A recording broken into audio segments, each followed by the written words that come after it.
0.29 hare dediğimiz 143 kiloluk bir döküm şömine.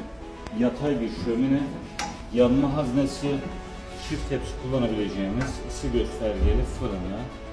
Tamamen dökümdür. Geniş bir yanma haznesine sahiptir. Üzeri geniştir.